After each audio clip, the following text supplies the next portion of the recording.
back, everybody. Majors TV recording Monday is continuing. If you're for those that are just in there, we did make Detroit City Sportscast just a little bit ago. May not be out during the same time. It's all in there, but it's Make City Make Spence time, folks. It is Monday, March 17th, year of our Lord 2025. Happy St. Patrick's Day to all of those that are celebrating. Please be safe for all that are. Garret Comat's here tonight.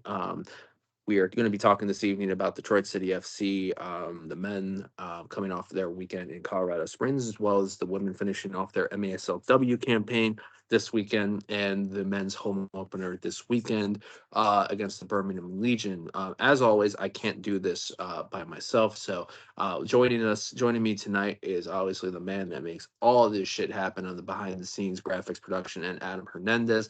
And the namesake of Make City Make Spence, keeper of the pizza mines, fighter against firmware updates, everything and anything in general on that, brother from another mother, and keeper of father of the heat, the father of the heat, and the architect of words about shapes on Patreon, Sean Spence. Gentlemen, how are you on this sort of chilly Monday, March evening?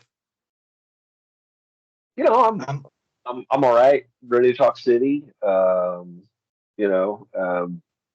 Yes. Adam? I'm fine. I'm fine. Another day in the Empire, so right. Yeah. Da, da, da, da, da, da, da, da. It's great that you say that because I feel like teams now, after a couple weeks, may be feeling that way when Detroit City FC comes into their town.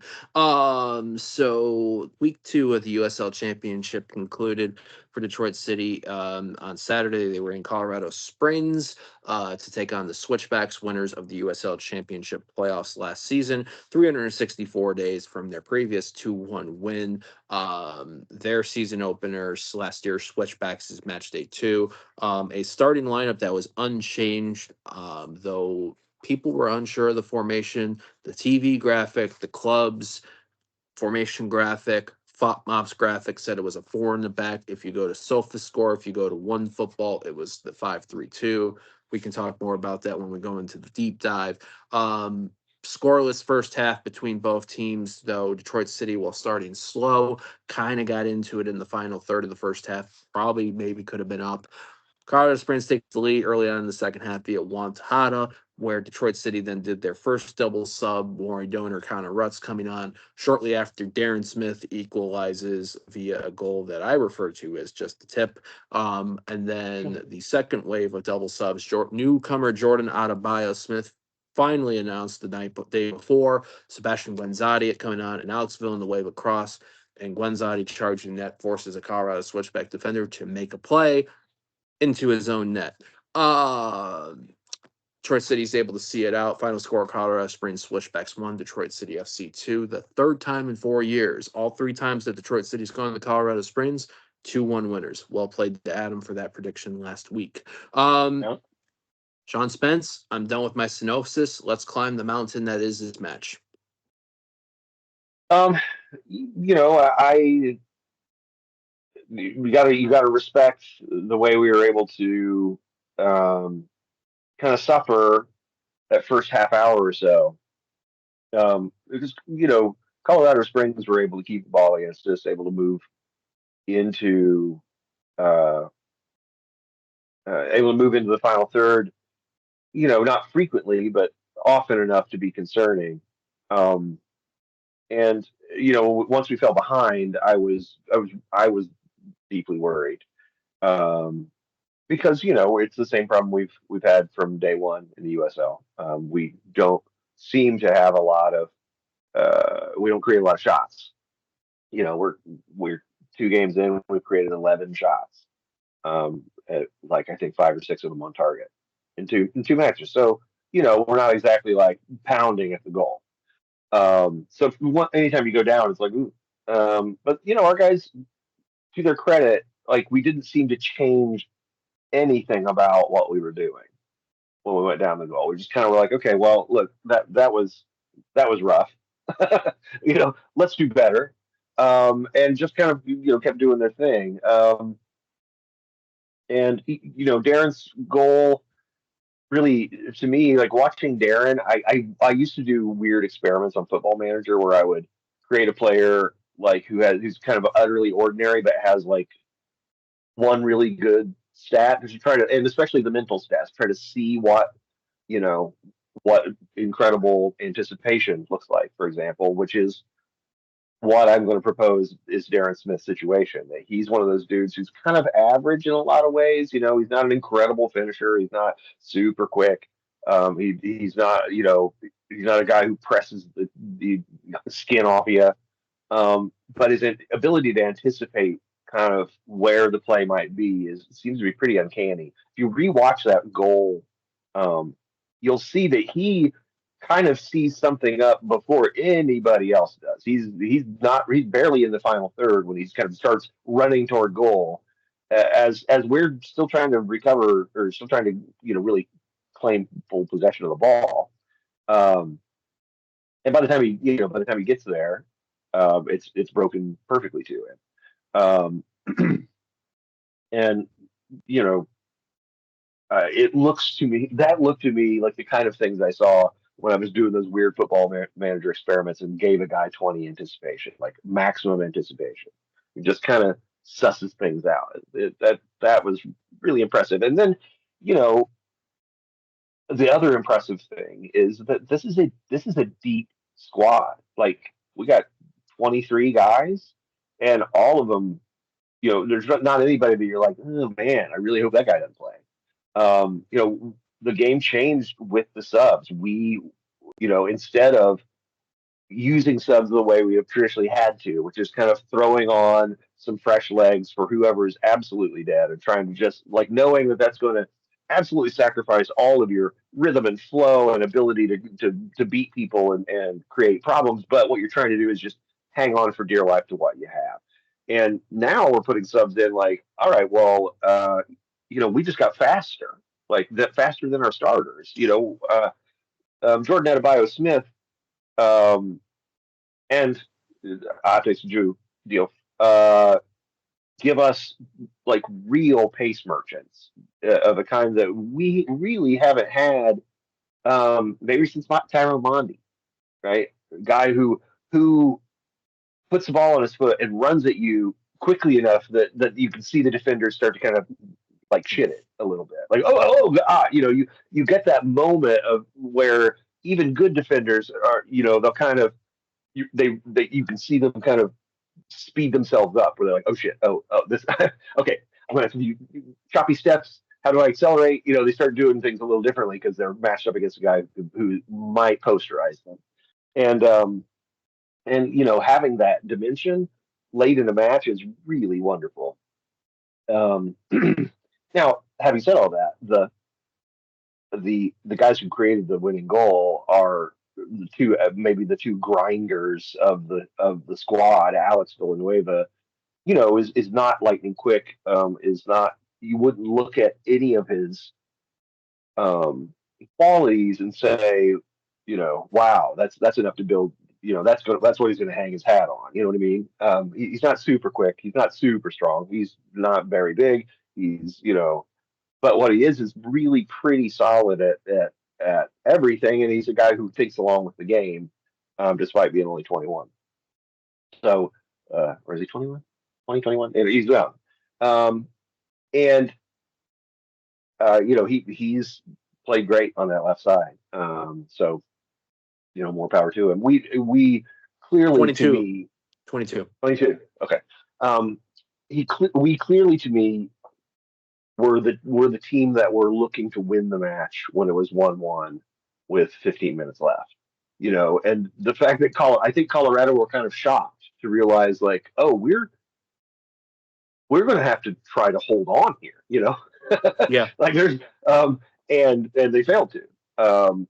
And and then once we got the goal, the extent to which we were able to just go, okay, well, that's it. Like, that's done. You're not coming close to scoring. Was pretty impressive. all of our successes have always been built upon the primacy and power of our defensive unit, upon their ability to just not yield simple, easy goals.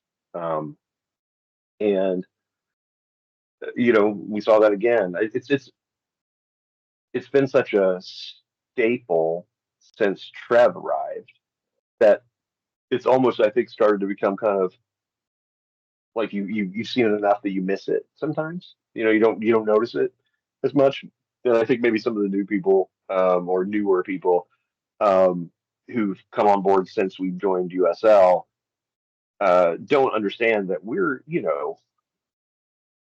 the Detroit City defense is not full of like, um, freak athletes like some USL championship defenses are, but it is full of guys who really, really know how to concentrate every moment of a 90-minute match, know how to uh, make it hard for you, whatever you're trying to do, whatever they're trying to forestall. They're crafty and determined and believe in each other and work hard for each other. So that makes us a tough nut to crack, and uh, that's why we're 2-0 and have gone on a little uh, shame crusade to start the season. So yeah, it's great. Hey, Sean, you it seems like you're almost kind of getting at something here when it came to how this game was kind of, working itself out in Colorado, um, you know, having to, essentially hold on to that lead. You juxtapose that to what this team has been, for the most part, because we've talked about it before, um, on this show, that opposing teams were never afraid of Detroit's offense. It was never something that they really had to worry a whole lot about. They could essentially get the lead and just kind of sit back. Um, I know we're only 2 games into this season, and we played Miami, and Miami is a game that, we should have won, and we did. And I don't know how much you can exactly take out of that game, but the game against Colorado is something that you can take plenty out of. Again, it's on the road, high altitude, defending champions, not a pushover team. Um, when you look at Detroit, though, is Detroit not a team that you can get that early lead on anymore and just kind of sit back and play out the rest of the 90? I mean, what are your thoughts? No, I think that is true. I think that this group has guys that can create a good chance, and it has a variety of ways to kind of poke at you. So however you set up, we can go wide and with pace and you know make it kind of pull your line apart, or we've got guys who combine and work right through the middle, um, and create chances out of little combinations and bursts of players. Um, we can. It looks like we're trying to hit the ball over the top quite a bit. It's one of our standards sort of, and it's an increasingly accepted. Like there was a time even 5 years ago where if you consistently hit a 60-yard pass over a defense, like it was just considered an absolute retrograde maneuver. Like you might as Anti-football. right, you might as well be playing with hooves, and uh, but the a long pass is a logical response to a defense that is, you know, pressing up the field and taking an aggressive line. It just makes sense to try to hit them over the top. Like, Yeah. you only needed to connect, once or twice to create, situations that would be very difficult to create in a regular defensive setting. Um, Having said that, we haven't really. That's not something we've done very successfully so far. When we do it, I'm like, okay, yeah, I like that we're trying this. But at this point, it's been less of a successful thing and more of a thing that, at the very least, kind of loosens them up. You're trying to force their back line to at least not take their first step forward and the next step forward, but have to worry about behind them a little bit. On this team also isn't at full strength either. We're without Lay Job, which is expected, but we're also without arguably our best player in Devin Mensa too, and we still were able to go on into Colorado and win that game. Yeah. So if I had to say, and I don't want to. It's not the kind of podcast where we, take big shits on players. It is. Of course, having said that, you know what's coming. I think I think Marcello was recruited to be Lai's understudy. From what I've seen, from his ability to he does have some things that make me kind of raise my hackles in a central midfielder. He struggles to turn under pressure. He sometimes gets into little kid chasing the ball mode, where he's kind of behind it, and instead of going, ooh, okay, they're clowning me, he keeps chasing. But he clearly knows what his role is, and he's been fine. It's not like he's. I just think that if we get a fit Lijah in there along with Jay Chapman, that's a pretty dynamic pair, that center of midfield. And Marcello is less fully defensive than I thought, which means that swapping Lai for him is not going to be a jarring change. It's not like we're used to this guy who's just been kicking everybody in front of Stevie for 2 weeks or a month or whatever. And now we've got Lai, who's, wants to kind of gallop through midfield with the ball. I think they'll kind of dovetail nicely, and it'll allow, Jay to kind of maybe I think he covers quite a bit of ground, but I think maybe it might be better if he covered a little less and stayed central and just did the thing he does, which is fashion gorgeous balls to to the players in the attacking zone. But all of this is kind of nitpicking, right? We're 2-0, and we've given up 1 goal, despite having played 2 matches on the road and one of them being against the defending champs. So, these are the the slightly wilted edges of the bouquet, but the bouquet itself is really lovely. So now I think this is a great segue, because you highlighted some player concerns and some things, but now let's talk about a segment we debuted last week that I made an attempt at naming 3 Stars Les Rouges. So hockey style, our 3 stars in the match from third up. Sean, you get the honors to go first. You warned me this was coming, and yet I hadn't decided. Okay. Number 3, I'm going to say Stevie. Steve Carroll.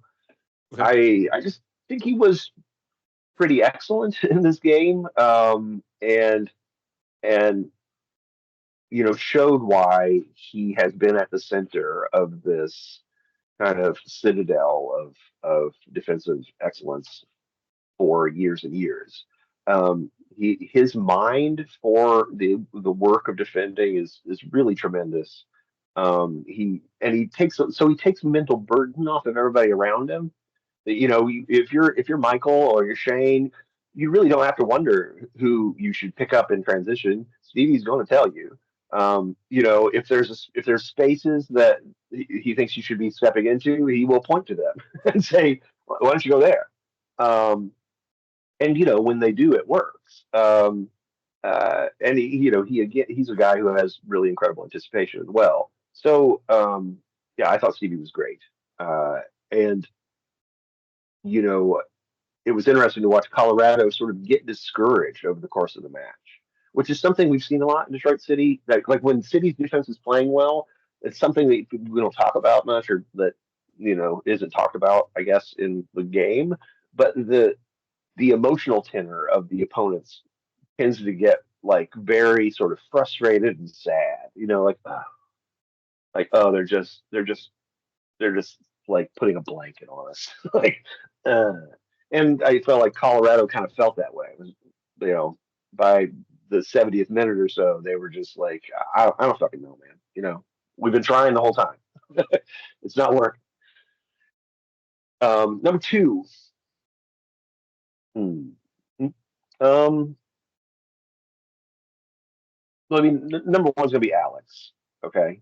Um, he was man of the match officially, and I think was man of the match in reality. Um, Number two, eh, like there were, everybody played pretty well. Maybe Jay Chapman. Um, he, I think he's the guy who released Alex for the winning goal. And has again shown his ability to kind of craft passes. It's been a while since we had like somebody who did that so conspicuously, who would like you could see him, like especially when he's trying something that's a little more technically difficult. You see him kind of take a moment to measure it. He'll pause before striking it, and it's like when you see that, something kind of cool is coming up. Like okay, he's gonna hit this with the outside of his foot and make it roll into the path of the onrushing attacker, or he's going to try to make it check up on the artificial turf, or you know shit like that. It really bears close watching because he's pretty special with the way he can shape the ball. And then Alex, I said Alex number one. Um, uh, he was in a real battle. Their right winger, whose name is I wrote down and then now I'm forgetting because I didn't open my notes before we started talking because I'm professional. The Zandy the or right wing, Hanya? Zandy, I think.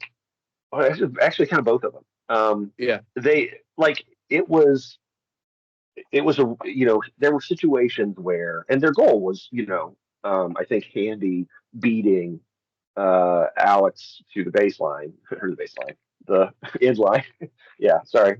There you go. People who were like, how long will it take for Sean to talk about basketball? Like 22 minutes. I got Women's Unrivaled on right now, so I'm always thinking ball these days. My all my formative experiences are with basketball, so it comes through. Anyway, but he clearly had kind of a disadvantage as the match began. He's just not as quick as that dude. And he did all the things that you want to see a professional do. He didn't give him space to get loose from him. Kind of just got up inside his comfort zone and made him uncomfortable enough that he couldn't do that again. And then as his team's mentality deteriorated, in frustration, a similar thing was happening on Alex's wing to the people arrayed against him. They were just kind of like, well, fuck this. I mean, this guy is, just making this no fun. I'd like to do something else, please. So yeah, impressive, fantastic. What can you say? We're looking good. I'm excited. Adam, I'll go to you, and then if you want to do what you did last week, where you chime in with, I know your thoughts in the match as well as while you're going through the three. Very encouraging. Just to kind of piggyback off of what the question that I asked Sean about being a team that you just can't sit back on. And I think Sean was, continued to hit on that too. Just at the top of the show when he was talking about this team's ability to rotate in and out players, not simply for the sake of, just getting fresh legs in there, but actually being able to develop a sound strategy with these stubs that come in and being able to outpace opposition teams, something that Sean, you said something that we haven't been able to do since Mondi, which was, Jesus, that was before even I 2017. started paying attention to City. Yeah. So Even Garrett, you Sean Cobb just, lost it in 2020. Yeah, that was really the last yeah, sub with impact damage. I mean, in 2017, that's when you started, paying attention, Garrett. I mean, Yeah, if I'm right. So yeah. yeah, it is certainly refreshing to see something like that. And like I also said too, I mean, this is something that you could actually take something away from, unlike that Miami game. Which again, I don't want to take away from the win against Miami, but again, defending champs, high altitude. Yeah. It's very encouraging what you're able to see from them. My 3 stars in this one, Jay Chapman. It's encouraging to what we're able to see with him, and kind of filling in that role within the midfield. And I talked about it last week too. The midfield on this team is going to be a focal point. It's going to be under a magnifying glass since the departure of Maxi Rodriguez and Jay Chapman. This past game helped potentially maybe alleviate some of those concerns. And it's something that we can continue to look forward to, perhaps maybe when Joe comes back. Darren Smith was my 2nd star, and then Alex Villanueva. I loved his pace. I love what he was able to do on that left side throughout the entire game. It seemed like he developed a nice cross pitch chemistry with Jay Chapman. And funny enough, we're at a bar celebrating a friend's birthday Saturday, and Jam and I were able to notice that Jay Chapman is carrying a really expensive bag into these games. It's like $2,000. So yeah, Jam was able to find the bag. We're able to determine its cost, and yeah, that was one of the big developments Saturday night as well, was Jay Chapman carrying around a bag that cost $2,000. So He's like yeah, Jay Chapman in his Birkin bag. yeah, Okay. yes. I it was. I won't go any further than that. I was gonna mention a name here, but I don't want people to get mad at me when it comes to expensive bags and everything like that. But Yeah, it seemed like we have our new, like, one of our new guys here. It seemed like Jay Chapman would be a guy who would fit in really well with Jimmy Fireman and Armando Kevin Venegas too. and Kevin Venegas. Yes. yeah, he missed the squad that would have been all about it. Yeah. Amazing. So I'm gonna go the same 3 as Adam, although I'm gonna switch Darren Smith and Jay Chapman. Darren Smith's number 3 for me. Right place at the right time, the instinctual touch in there. I think you can tell. Sean, you mentioned it in your in your part when you were talking about the match. Right place. This dude seems to be at the right place at the right time. Even when it doesn't lead into goals, he's involved with us trying to at least be close to creating the chance. And Right. I'm really excited to. And he got his first goal, which is, even if it's we don't have. It's hard to have anyone that just gets that right place, right time grind goal, and be able to count on him for that aerial. And Can I say something else real quick too, Garrett? Sorry. yeah, Just one quick thing. Guzzati too. yeah, How he's able to draw LaCroix in, and you're talking about right place, right time. yeah. Being able to draw in the defender and get the own goal as well. Beautiful. Yeah. Loved it. Go ahead. So for Darren Smith, I mean, he gets the 3 on there, and it was tough because I think he could have easily been my number 2, but number 2 for me is Jay Chapman. And I think part of that is veteran presence and experience is a new, especially from journeyman MLS and stuff, is becoming more and more of a newer thing. But also to be able to control the game with distribution and that connection he was having with Alex Villanueva. But Sean, you had a great moment in our group chat during the game on Saturday late. Jay Chapman has something new, has an ability that I think can teach to a lot of our guys how to win fouls late in matches. Mm. Yeah, he wanted. I can't, what was it like? Was it like the 85th minute? It was when it was still 1-1. Oh, okay, so it was earlier than that. But it was I remember, close to like, it was close to the winner. It was close to the winning right. goal. I think that They led were to the winning goal. yeah, I mean, I remember the tackle that was barely a tackle, but he clearly had kind of marked where the official was and saw the angle the guy was coming in and realized, he's not going to be able to see whether he actually gets me or not. Like he's shielded by the tackle, so I'm going to make sure that tackle happens whether this dude touches me or not, because in that moment, Colorado were really pressing us and trying to kind of win the game through just like everyone go, they're like let's do it, let's go. It was kind of their last resistance in a lot of ways, and he killed that shit by kicking his heels up and yelping and falling to the ground, um, and staying down there, holding the ankle that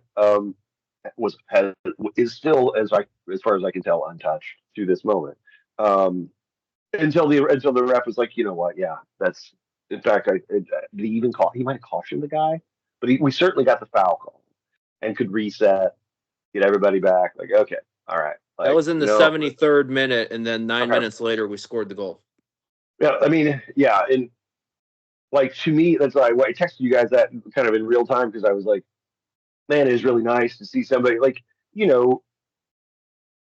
if you don't resort to the dark arts there, then you really are, you're trying to run with their good subs, with their quick subs, in a dangerous moment, and it's going to call, you might be calling on someone to really need to pull off a miracle here, and so as a pragmatic professional, you're like, let's just see, like, uh, you know, refs aren't infallible. I'll give it a yeah, and go down. And Yes. it worked. It worked. I'm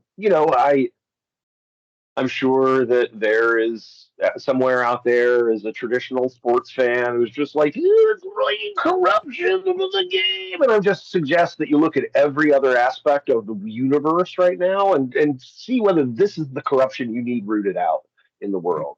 Like there may be significantly more important corruption happening in your state or your city right now. So yeah, I'm down with it. I loved it. I loved that he realized like now is the time. I need to break glass in case of emergency. Like let's break the glass. Glass shatters. And yeah, the glass shatters. Ref stops everything, and they really never put never put us under duress in that way again. So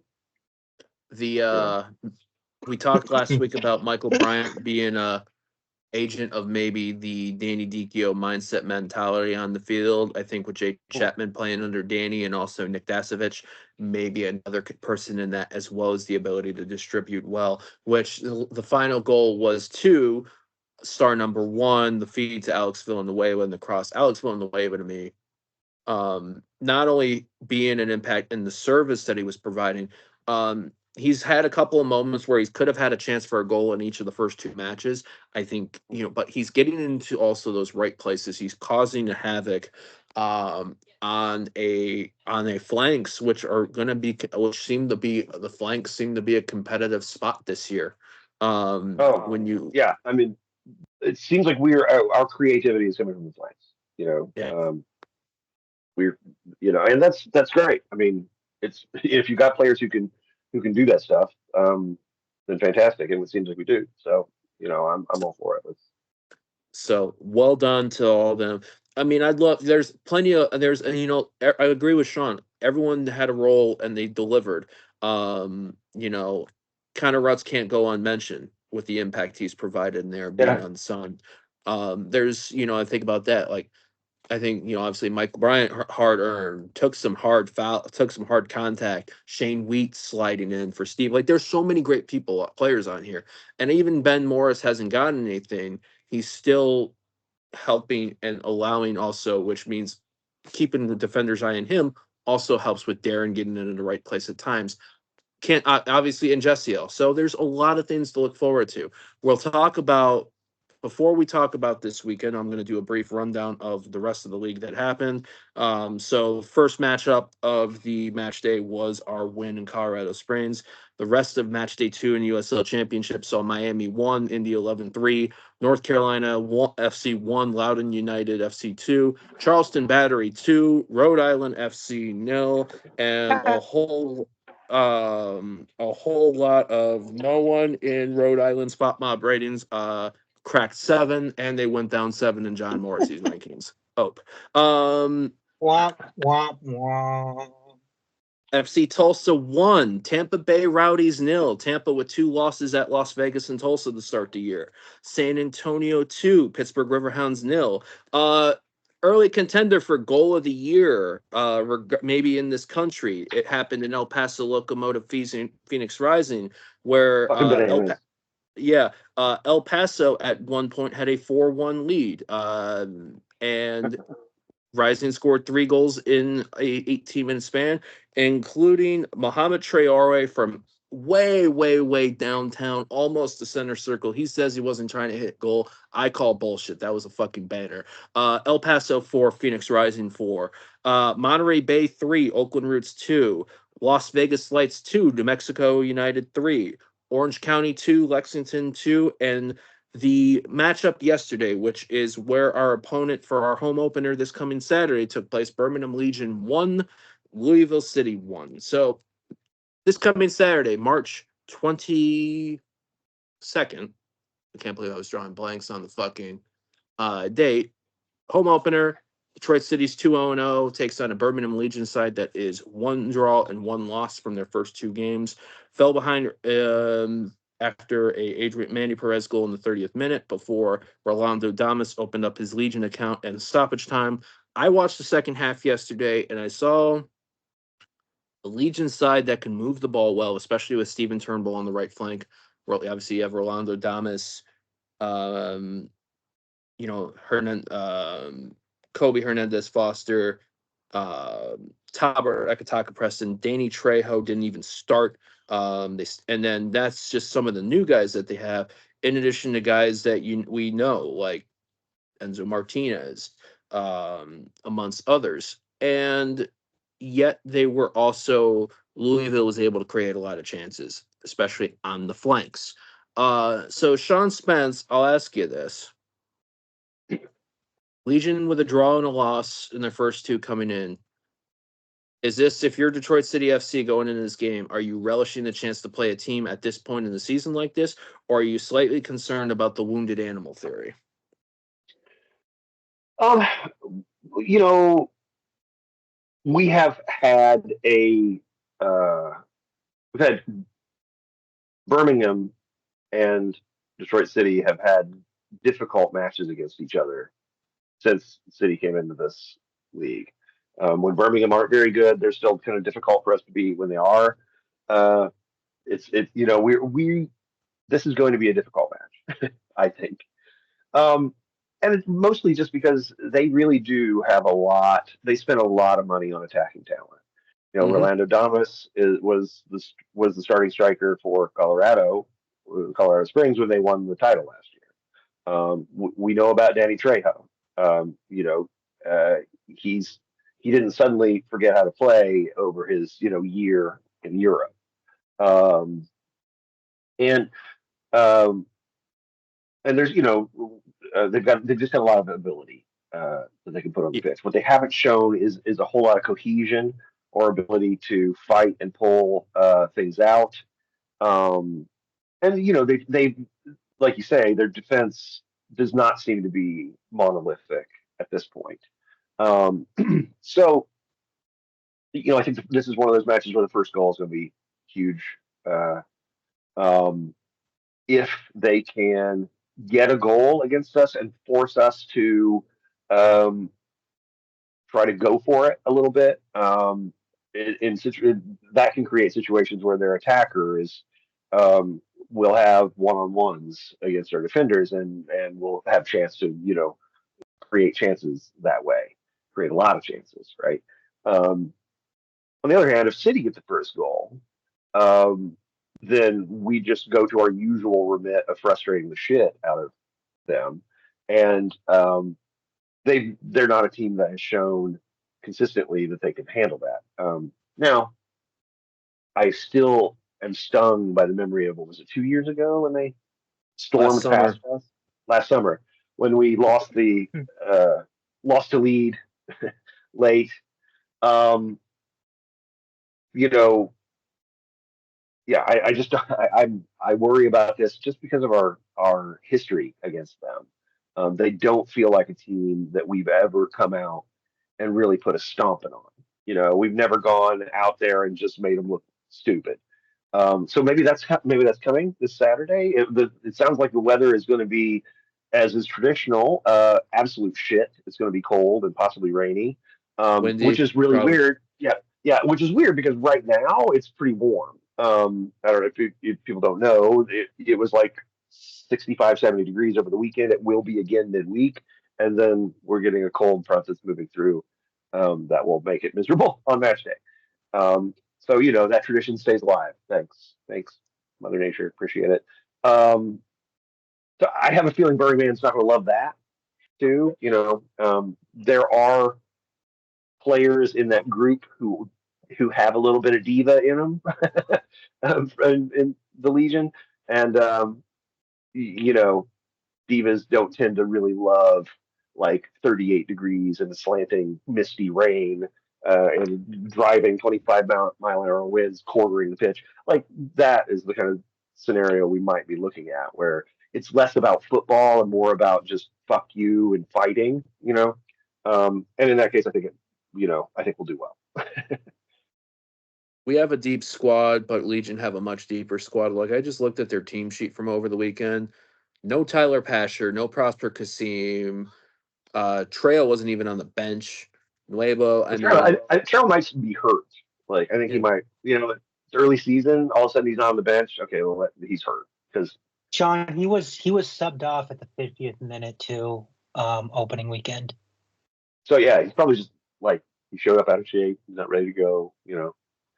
Like, because he's one of those divas I was talking about. So, Adam, do you have anything you want to add before we go into predictions? I am a little worried about that wounded animal mentality going into this one. I'm of two minds of it though, just because I think given Birmingham's, like you said, Sean, like what they're able to do this offseason when it came to spending money on attacking talent, and not quite being able to gel just yet. It kind of reminds me of Rhode Island from last year, when they went out and they spent all that money on talent to bring in, and it took them some time to kind of figure things out and really get things going. I think if you have a team like that, which I think Birmingham is, and like you're alluding to, Garret, all the the depth of their roster, this is the time that you want to get them. When they aren't up to speed yet, when they aren't playing very, they aren't very, there's not a whole lot of cohesion amongst them. And plus the weather could potentially, play in your favor if it is rainy, if it is, bad at Keyworth Stadium this coming Saturday, which is, a tradition now with, the USL Championship era of Detroit City FC, having shitty weather to start the year. I mean, why wouldn't you have shitty weather to start the year? So yeah, I think, before getting into predictions, I think that this is, wounded animal aside, I think this is when you want to face a team like Birmingham and how they're composed or comprised. So one thing I'm curious about is, it strikes me as we're talking about this that a lot of the way we approach this, and I think a lot of the way the team has approached these matches is kind of a small club mentality in a lot of ways. It's like, you know, how are we gonna get through this? Might have to grind, you know. In I think ideally, if you're a club that is trying to dominate, then the way you come into this is feeling like, okay, they haven't shown they can do much yet, and we want to break them as much as possible when they come here. They're having a hard time cohering, and there's like maybe they're already starting to have all those egos. Like, let's make that way worse. Let's make them feel powerless and impotent, and like they fucked up signing for Birmingham. Like that is what I would like to see. Now I don't think it's going to happen, but I would like to see us get to the point as a club where we expect to kind of go out and wax people. And you know, we aren't at that point because to arrive there before having done it is delusion, right? You're turning into Arsenal fans. So you know, hold on, we got an Arsenal fan in this. I know, but I'm talking about like this whole like we need to presume that we can dominate and then chase the domination instead of chasing respectability, because I think we're now respectable. Like I think we're a middle class club in USL now. We're not like the little fellas. We're just just glad to be here. You know, we got more depth, more quality. We're not Hartford. Right. Right, but you know, neither are we Louisville City, right? Like we are in the middle a little bit, and you know, I would like to see us take steps this weekend to establish that like this cute era of Birmingham trying to punch with us is you know over. Now I don't know if I'll see that, but like I just wanted to kind of introduce that idea into the conversation that it would, you know, hopefully we are evolving toward being a more dominating outfit and less of a scrappy underdog knee biter group.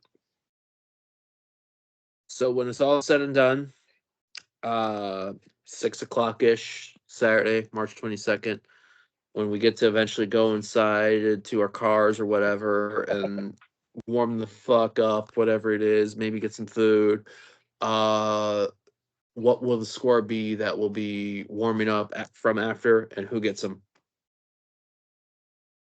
Okay. I think it's 3-1 City.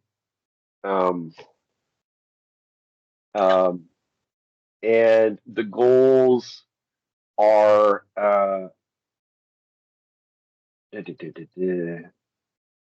just going to keep saying Jesse L until he scores one. Jesse L and Ben and Jordan off the bench. Oh shit. I mean, I can't tell you how excited I was to see what I saw from Jordan and Bio Smith this weekend. You know, he came on and it was like he was one of those guys where you know if you were playing pickup and a dude like that came on, everybody be looking at each other like, oh fuck, like what the fuck is this? Like, and you could see that their defenders were kind of like, seriously, like you had this guy on the bench, like Jesus Christ. And you know, yeah, it was pretty great. I was impressed. I hope to see more. God, I'm picturing a scenario where we get out of Bio Smith and D off on the same pitch and opposite flanks running at fuckers. Oh my god. Yeah. That could happen. Sorry. So you're going 3-1. Out of Bio Smith, Morris, Jesse L. Yeah, in fact, I think this is going to be like the match that kind of puts our worries about the offense to rest. Like, you know, I think we're gonna create maybe 15 shots in this match. Adam's nervous now.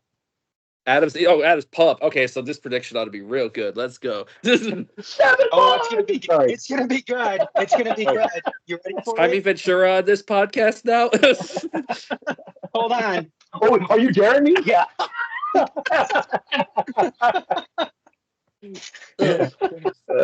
That's real No. fucking. I'm going 1-1 draw. Oh, Oh, wow. more Adam of a with the heel turn than John Cena. What the fuck? wow, yeah. It's just the That leg water drop was out of quite nowhere. cold, sir. The leg drop out of nowhere. No, I'm gonna go 1-1 draw just because I think weather's gonna factor in. I think it's gonna affect both teams. And this is a game. I know it's early in the season, but Birmingham needs this game. They need this game. You already lost. You already got shut out by Loudon to start the season. 1-3, but basically it's like a shutout because they scored the first 2 minutes of the game and then gave up 3. Yes. Thank you. They whenever you play Lou City, it's always good to come away with some points. Given how good Lou City is, you still don't come away with a win, though. I think, given the makeup of that team, I think they need to come away with a win, which they're going to come short of, and they're going to have to share points. Goal scorer for City, I'm going to go with Ben Morris again. I'm going to keep picking him until he scores. So. Yeah. One thing that I didn't talk about and I didn't realize this week, midweek is round 1 of the U.S. Open Cup, which means that there are 8 championship teams that have to play round 1 of the U.S. Open Cup this week, and Birmingham Legion is one of them at Little Rock Rangers Wednesday night at 8:00. Oh shit! Forgot about that. And because Legion's game with Louisville got moved to yesterday instead of Saturday due to the storms that hit the southeast United States, they might be tired as fuck. I'm gonna go. Are you gonna change a pick? No, I'm gonna stick with a draw, but it makes things. It does make things a little bit more interesting.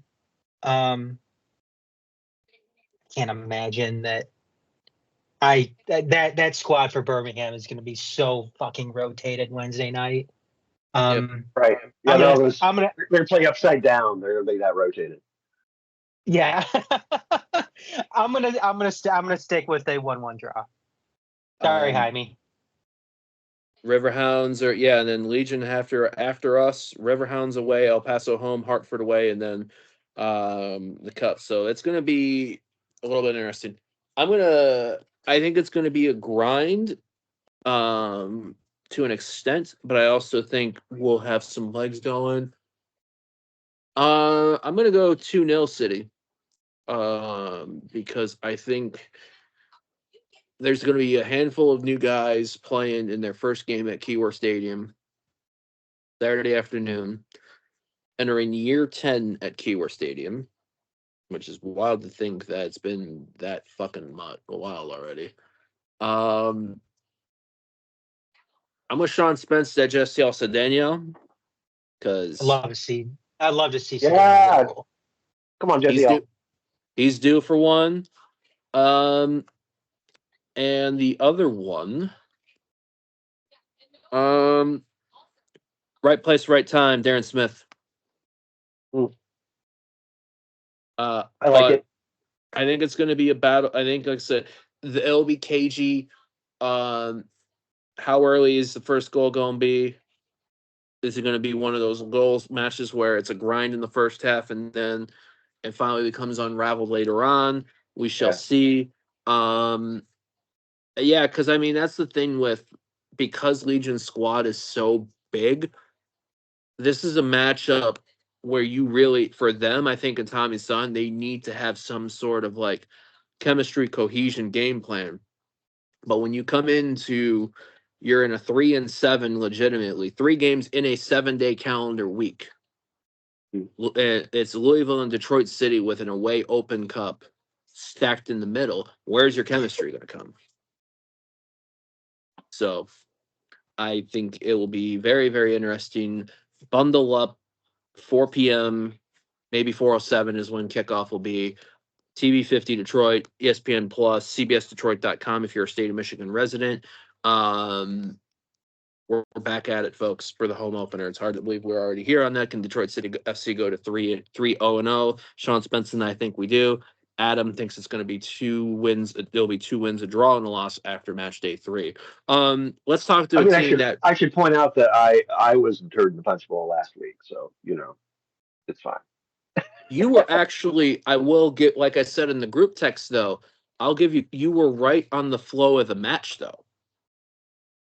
You were right on the flow of the match. How it was early on in that. It's just, the 2-1 the other way. So,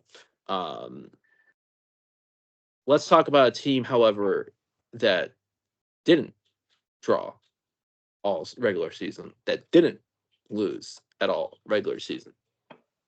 Detroit City FC MASLW indoor side Right. finished their campaign this Saturday in Crown Point, Indiana, taking on Indiana United FC. I know that if a result, I predicted last week that we were going to win 17-3 because I said I wanted us to get 100 goals in the regular season. Our friend Yeah. Jam Jam said that if we were to lose, that she would publicly call me out. So thankfully that did not happen. Detroit City FC did not score 17 goals, but they scored 10 to finish with 93 in a 10-game regular season, 10-1 the final. The third time in the 10-game regular season that they only gave up 1 goal in the match. 2 times against Indiana United FC, 1 time against Kalamazoo United. They had a clean sheet this year as well against the Iowa Demon Hawks. And trying to think, was it somewhere between 23 and 26 goals conceded over a 10-game indoor regular season. That's really fucking good. Yes. Yeah, I mean, I'm looking at this. No team wearing the Detroit City badge has lost a football match since August 24th of last year. That was the It's last time Tulsa. against Tulsa. Yep. Motherfucking Yeah. Tulsa. Yeah. But yeah, Who's the guy on the sidelines though, Garrett? Huh? Guy from Detroit, play for Gold Star. Oh, played for Gold Star. Alex Deleu? Deleu, yeah. Alex Deleu and I kind of bonded that game though. I congratulated him for getting out of Gold Star, and so we kind of bonded. He was asking me how so. the Tigers were doing, I think, during that game, if I recall right. And he said, Hey, sorry. "Thanks, man."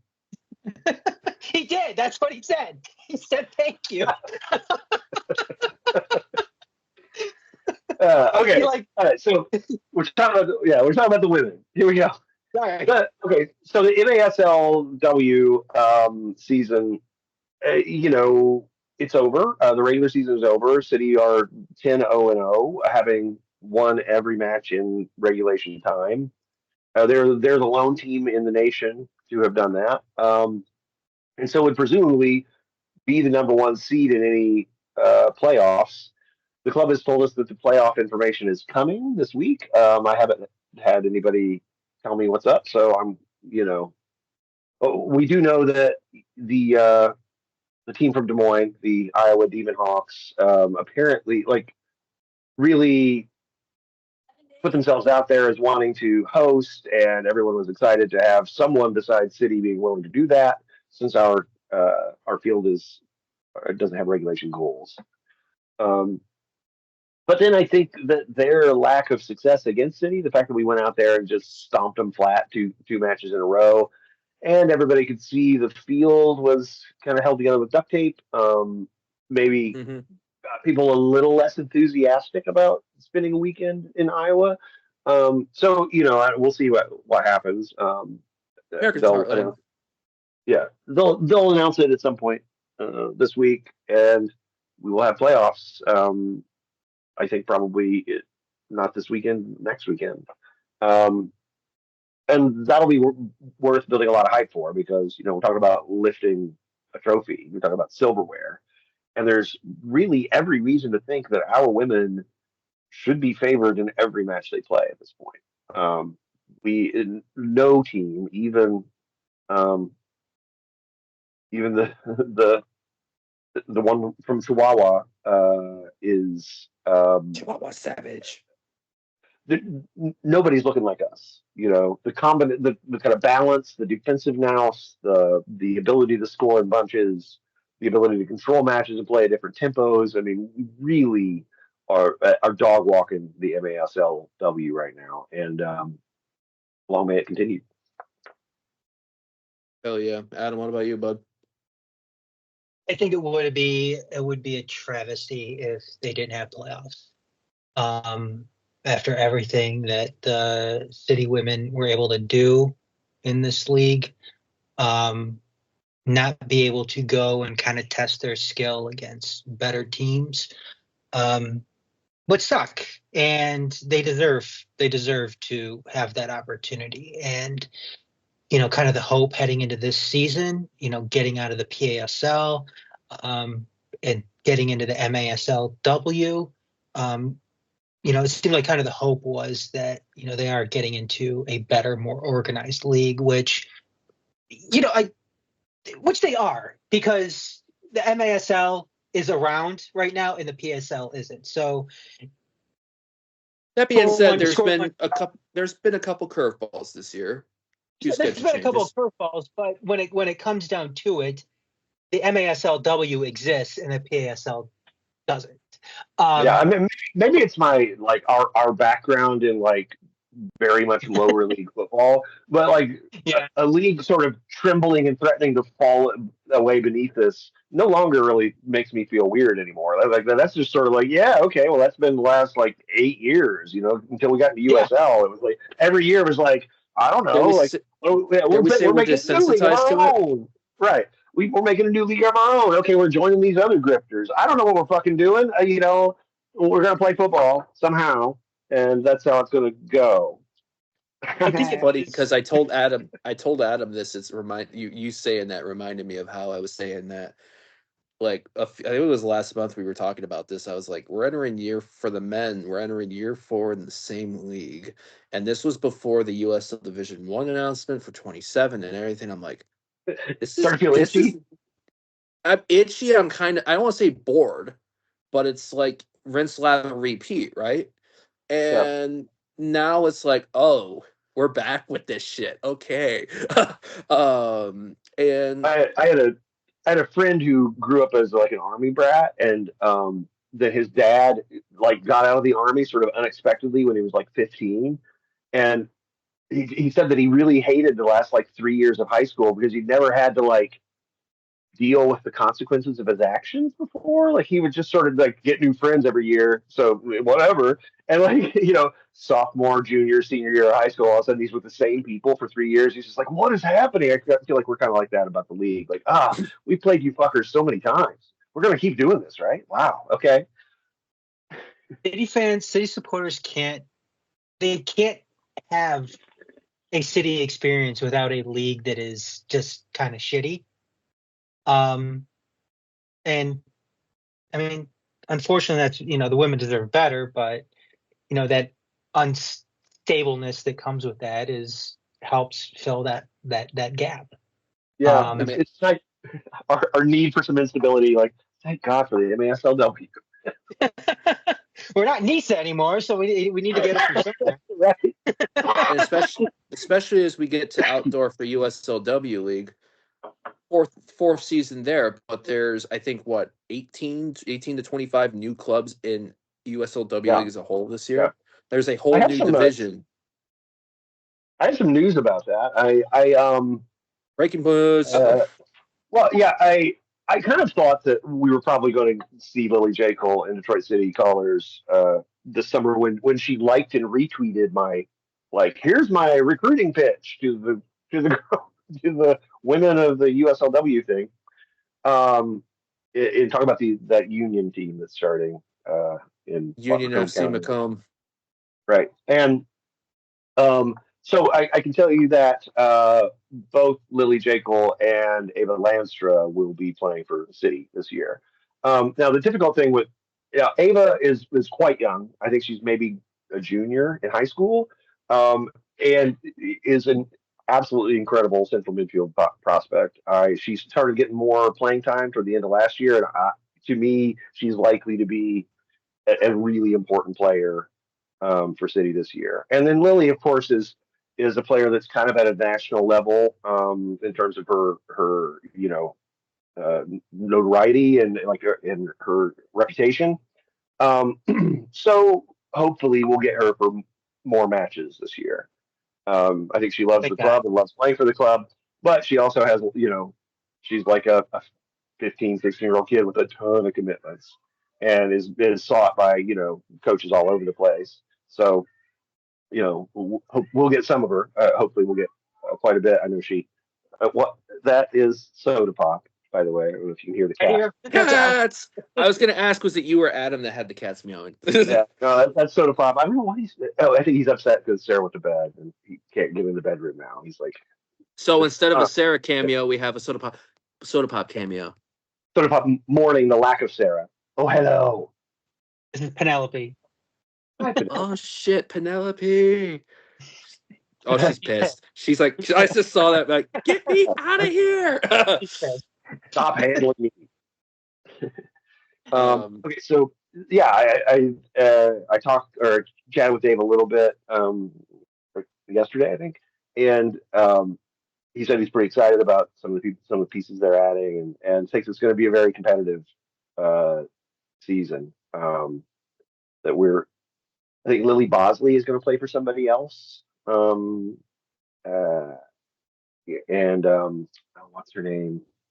The Aubrey Chiampa is not playing summer football. So Wait, she's what? She's what? she's not playing summer football. Oh, So taking a summer off or something. So or going to development camp or going overseas or who knows, So, but she's not. I did see Ava also recommitted or decommitted from Purdue also. Yeah, Which yeah. was, I think that. Yeah, I have a feeling that she's gotten advised that she could play at a higher level.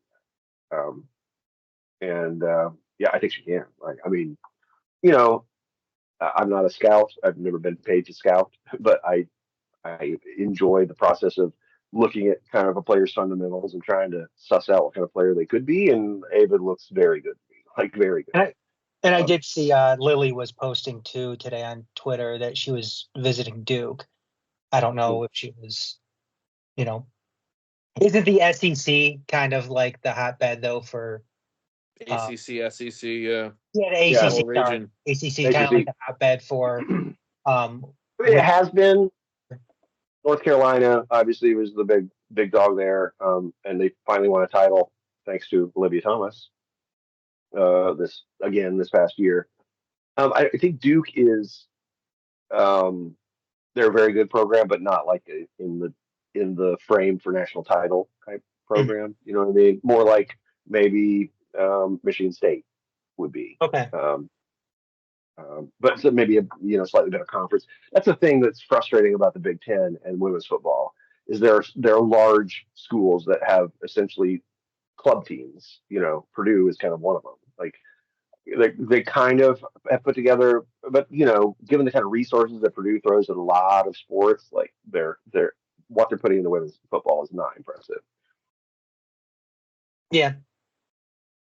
And to give people a teasing idea, because I was in some of my other Discord circles, like our hand, try to find for one of our co-hosts for what we do is Virginia based, and he's a Washington Spirit supporter. Washington Spirit has Chloe Ricketts, who Detroit City supporters may remember her absolutely torturing the shit out of us in 2022 for AFC Ann Arbor. So my point is you never know what next great American talent you will see in this league right now in summer ball as they develop into future superstars playing for whether it's in NWSL or even clubs abroad. Like we saw Kenna White playing for in Hungary, for example, Sid Right. Bloomquist.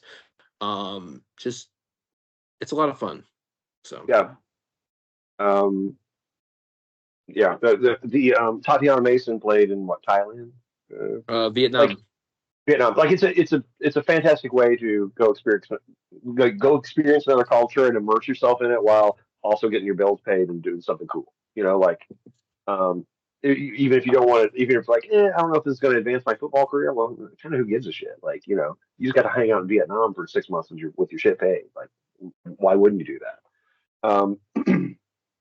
So yeah, there's a lot of women who are going to earn a living at least for a few years playing football on the roster for Detroit City in 2025. So you know, make some time. Yeah, right. Uh, May 12th, right? May 12th. Is it May 12th? No, May 12th or May 17th. May 17th is the I think it's May 17th. uh W League opener at AFC Ann Arbor. Pregame will either be at Jaime Ventura's house, or at Rapport Brewing. We can talk to our comrade Nick Finn about that. They're gonna listen to this and be like, "What the fuck, you guys?" Yeah, But it's close. We're 2 months away from it as of today, so time flies, y'all. yeah, yeah. Um, Hopefully by when we gather next week, we'll fill in some concrete news on what Mhm. the MASLW is looking like for playoff scale. I agree with Adam. It'd be a damn shame if this legendary, memorable season ends with a perfect regular season. There's more to be attained. Do we have anything else we want to chime in on Ad about before we get ready to wrap? Um, I'm not a big kit guy, as we've discussed Hmm. many times, but I really think that the change kits, the green and white Ajax style kits, looked way better in a match than they did like in prospect. You know what I mean? Like Hmm. I thought they looked pretty great. Um, and so having said sort of like I don't know what the fuck that is previously, I'm gonna clarify that having seen them in action, okay, that shit looks good. So yeah. They do look good, and yeah, I think this is going to be a good year. I think it's going to be a good year for kids. Uh, and I tweeted something out too, like comparing our last like green Mm, kit mhm. to this year's. Oh my god, oh my god! Like Kind of. the Yeah, club, the club learned from their mistakes and they got it right this time around. So thank yeah. you, thank you, thank you for I don't doing know. that. Is Kevin still doing? Is that Kevin's domain still, Yep. or is he all okay? Yep. So That's shout awesome, out to Kevin. Kevin, you crushed it this year. You really did. Like I love the regular home kit. To me, it looks like one of those classic Arsenal kits. You know what I'm saying with the red kind of along the sleeve. That was immediately what I thought. I was like, oh, that looks nice. Like that was like one of those old Arsenal kits. And I think the away was clearly meant to be Ajax, and I was really dubious the kind of the soft shoulder of it and the kind of slightly wider and tapered middle section there, the green section. But I'll be damned if it doesn't look fucking great. Like Mhm. it just looks great. So like, oh okay, well what do Um, I know? Way to go, Kevin.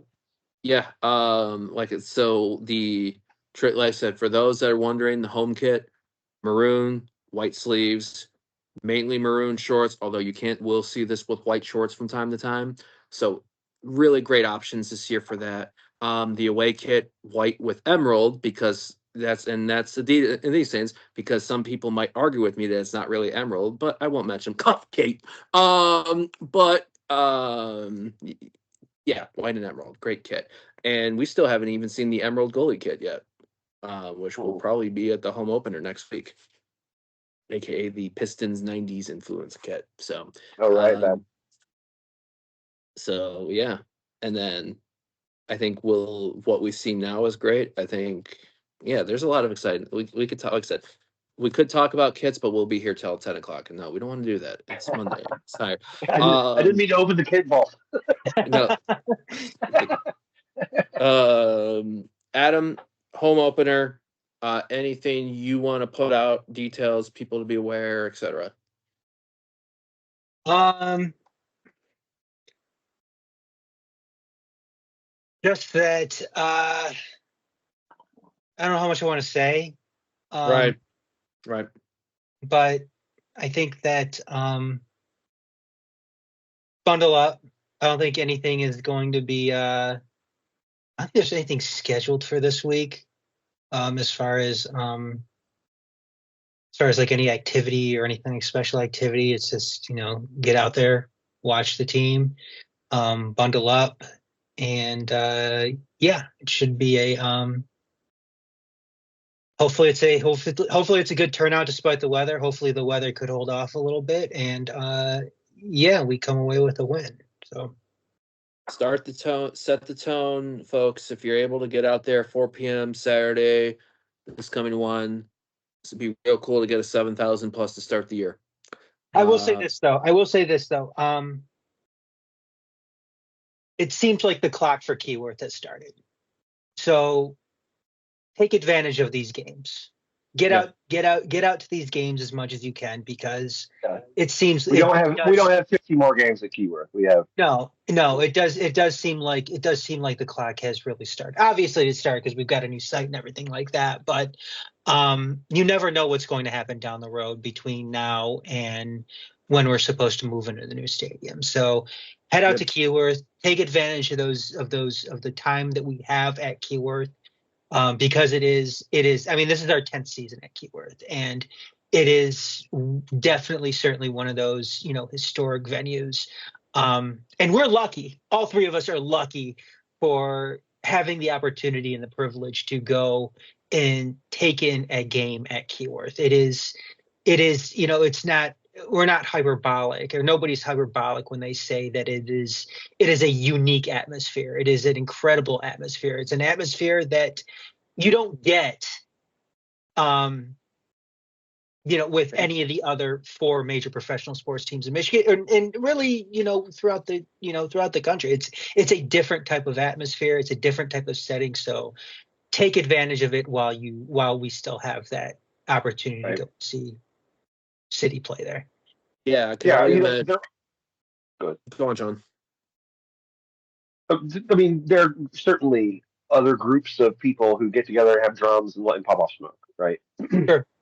Um, but I would say to you that the kind of quiet secret is that a lot of them have kind of coalesced since City has been around to provide kind of an example.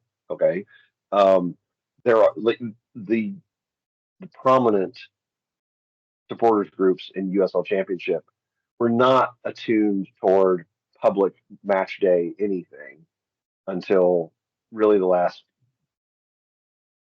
5 to 8 years.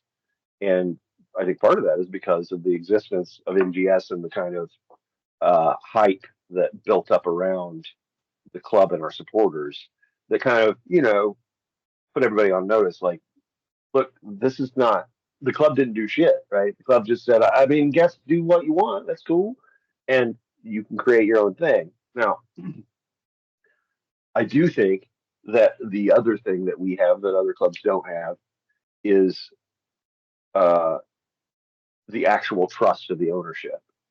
The Every other ownership group views their supporters askance, right? They really don't trust you. All you can do is hurt my profitability, etc. And um, for that reason, there's lots of rules about things you can do and things you can't do. That's the way you treat people you don't trust. And there's a reason that we uh, really tried to push against those things when we came in here, because we didn't want the externals to change our relationship. Um, I hope they haven't. Um, but for now, at the very least, what you see is an authentically anarchic experience in the stand, and hopefully it will remain so. Um, yeah, come see Keyworth while it's there. Yeah. There is a lot of ever evolving things in this world and where we're at, and even with, as Detroit City Football Club in general, especially with what's coming ahead in time. And while we have this opportunity to this place that, has had its little quirks over the years, to the point where the club season ticket scarf reflects one of the busted lights at Keyworth Stadium, um, which is a great touch. I just hope no one from U.S. Soccer has to ask me questions at the Open Cup again, like last year. But it's one of those things where,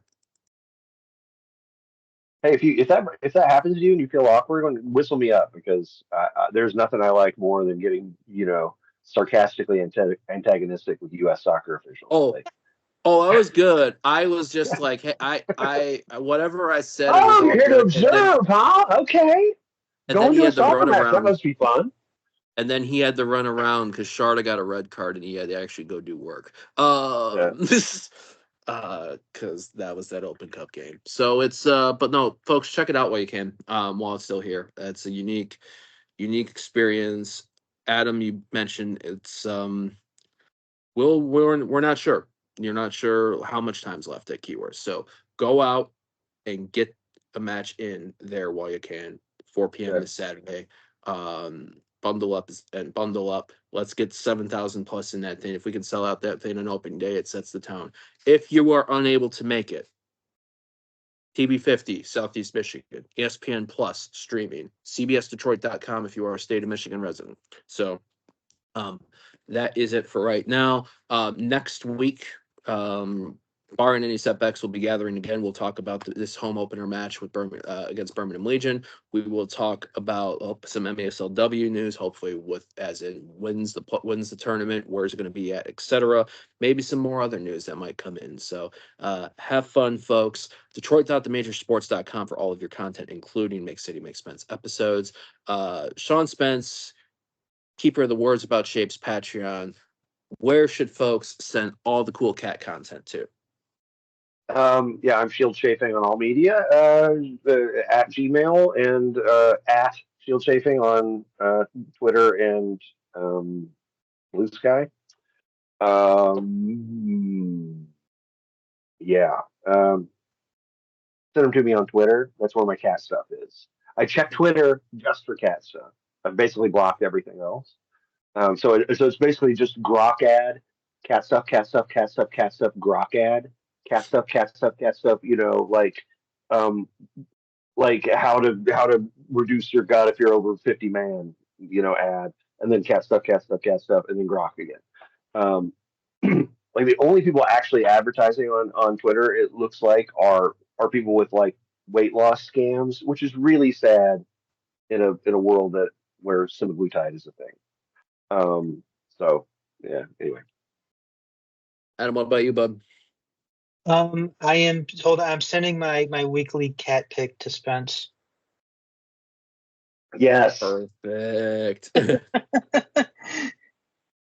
You can find me on at TMS Next Adam on Twitter, Blue Sky. You can send me cat pics as well. That'd be great. And then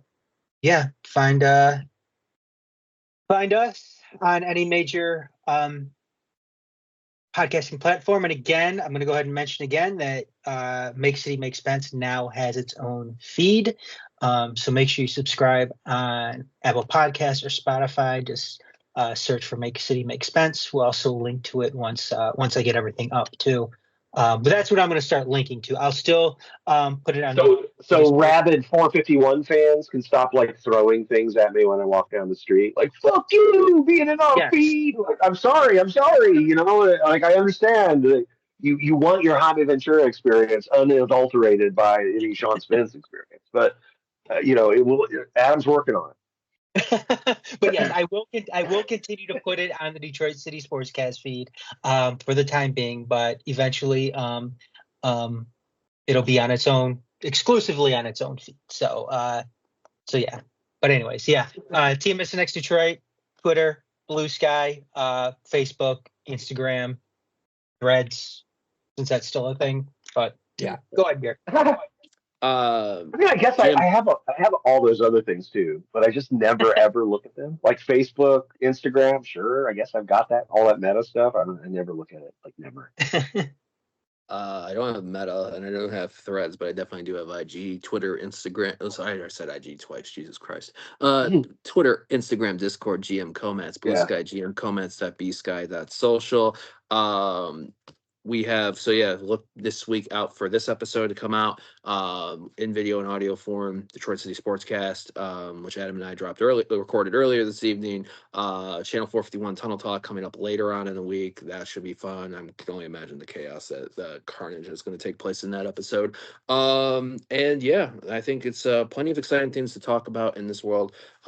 I always saying, I said this last week, it's wild to think that we're already a little over a year ago since we started doing this, gentlemen. So it's been a wild ride. I couldn't ask for two better dudes to do this with. So same. Thanks for asking me. You know, like you hit me up and I was like, yeah, I mean, sure.